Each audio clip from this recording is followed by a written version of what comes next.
So I am going to talk about Sri Lanka, but I'm going to start with the British working class and Jeff's analogy, or Tony Cliff via Jeff, of the British working class being an ill person getting ready. You know, you get out of bed, you take a few steps, and you go back to bed, and you don't yet feel confident. You see, I actually think it's kind of a little bit further than that, because I think what the British working class is not so much sick anymore. It's not confident anymore. It's much healthier, but actually hasn't got confidence, and it's waiting for people to win. And that's why I think the RMT picket lines were so interesting, because I've been going to picket lines for the last 20 years, and normally you turn up at 5 in the morning with a copy of Socialist Worker, there's 5 blokes huddled together, and you sort of tentatively go up and say, anybody want a copy of the paper, can we get a quote for the journalists? Actually this time it was like going to a mini demonstration. You know, actually you were welcomed, you were expected, and also there were other people coming, bypassers, people from the other union branches and so on. And it sort of symbolised a sense of people waiting for someone to take on the Tories, and someone to fight, and someone to win. And I think generally if the RMT win, I do think it will open a floodgates. That's not to say that it's going to be automatic. I mean, my partner is in the PCS. She's on the National Executive Committee of the PCS. They're going to ballot for a national strike, but they are putting in place a mechanism to phone every single person who's a member of the PCS multiple times to talk to them about how they voted, why they need to vote, why they should strike, etc., etc. Because the one thing the Tories have done is to make it harder and harder to strike. 20, 30 years ago, I suspect you might well have had little mini walkouts in support of the RMT. Now people recognise there's lots of legal and judicial barriers to even going on strike if you win a battle. I mean, the fact that they've announced the date of the strike action in 2 weeks' time is because you have to legally give 2 weeks' notice to go on strike. It's absolutely astounding, given how they can sack people almost on a whim. We have to give all this notice. And I think that Vern is right. I think that what's going on is a deep-seated anger at all the things in society, not just pay, but you know that's the thing that you know hits people first, isn't it? All people talk to me about at work at the moment is whether or not you know how they can afford stuff, you know, paying for the kids' stuff. My colleague, I've said it a few times, he wants to buy his daughter a bike, and he can't. You can't buy his daughter a bike, and you know you feel pain. I mean, it's not like people are revolting, but they've reached a kind of limit. 15% of British families last year were in food insecurity, which means that they didn't necessarily think they had enough food on a daily basis to feed themselves. I mean, there's a quote here. People have never suffered so much. We eat maybe 2 times a day now. We don't even think about fish or meat. Now, actually, that's a quote from Sri Lanka. But if you read that out at work, most people go, "Oh, that could be one of my colleagues." Do you know what I mean? And I think part of the problem really is that the trade union movement isn't rising to this anger. You see, it is great that the RMT had those strikes, and I do think they politically shifted the mood in Britain. But come on. They had an offer after those strikes. The employers came back today with an offer of 4%, and they called one day of strike action. If they wanted to shift it in the middle of a massive political crisis of the Tories, they could have said, right, 2 weeks' time, we're going out for a week. And the picket lines would have been massive. They'd have had massive support, and they'd have won. But actually, what they've done is they've called it one day of strike action, and I think they're unconfident that they can win. And actually, our side should be using the crisis at the top to push through a lot more victories. You know, all of our unions should be saying, all of our unions should be balloting. We should be finding issues to strike over, to take on. I was at a training day at work. I worked for them over there, Manchester City Council, and it was interesting how many senior managers felt obliged to talk about. You know, it's good that Boris Johnson has gone, isn't it? You know, you could see them fearing a little bit about the mood in the room, and that is why Sri Lanka is so important in a sense, because I think you're right to emphasise that this shows that this sort of stuff isn't now a sort of abstract thing that used to happen in the past, that revolution is an actuality for the 21st century.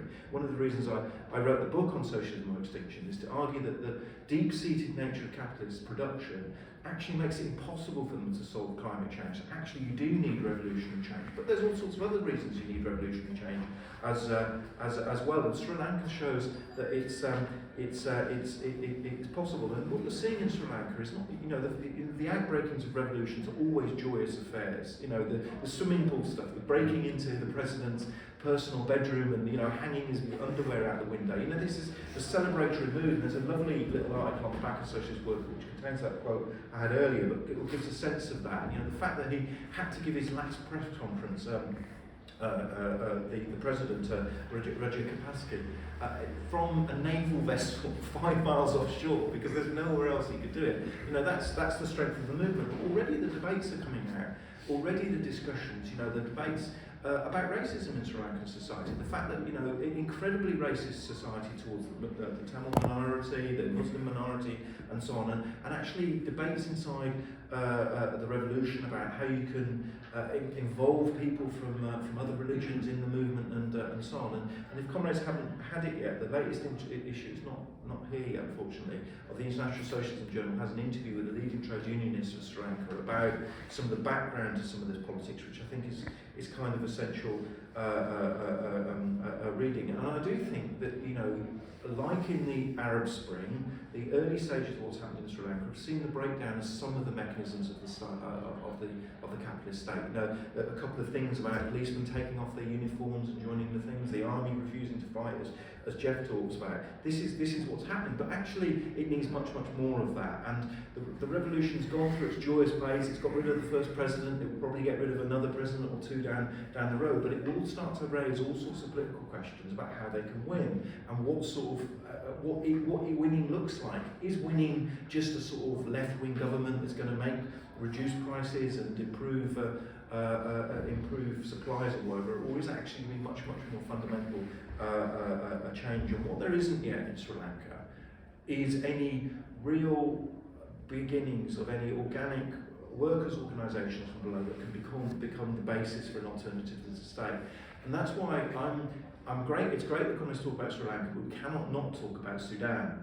Because what's happened in Sudan since 2019, the revolution overthrew al-Bashir in December of 2019, is the beginnings of working class organisations, resistance committees from below, that coordinate resistance and coordinate revolution, and on occasion have started to take on the running of other wider issues, you know, educating children, making sure the buses run, keeping food supply. Now, it would be wrong to suggest that these are the embryos of Workers' Council or Soviets. They're not there at that level of organisation yet, but they are the basis for alternate centres of power in society. And if the revolution is going to win, it's going to need to, in Sri Lanka, it's going to need to develop those sort of organisations, which is why you're absolutely right to talk about the need for a revolutionary party. And the revolutionary party, as you say, cannot be built in the midst of revolution. Well, it can actually, you can build a revolution, but it won't seat itself deep inside the working class. You know, you need to build that organisation in advance. But the revolutionary party is not just about the revolution, it's about getting there. I mean, as is traditional at the end of this meeting, we will suggest everyone should join the SWP and fill out one of these forms if you haven't done already. But actually, you have to think about what it would mean to have a bigger revolutionary left. Imagine if the SWP had 500 members of the RMT. Imagine if we had 500 members of the RMT who could have, in the last week, been agitating to say, right, if they come off with a crap pay offer, we're going to have a week of strike action. You know, putting pressure on the top and organising and giving confidence. Imagine we had 1,000 members of in unison who could be simultaneously arguing over the summer, right, at the end of the summer, we're going to ballot for action over pay if they don't. You know, that makes a real difference. And if we had these stuff, the victories would be more likely. It would be more likely to generalise through the class, and we'd be more likely to win. And once the workers win, you get growing confidence, which means that we can fight over all sorts of other things. But I tell you the other way to look at it.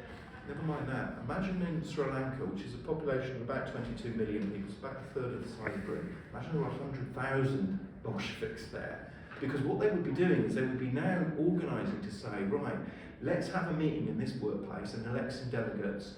And from these delegates, we're going to elect and coordinate across the city to make sure that we can have general strikes whenever we want them.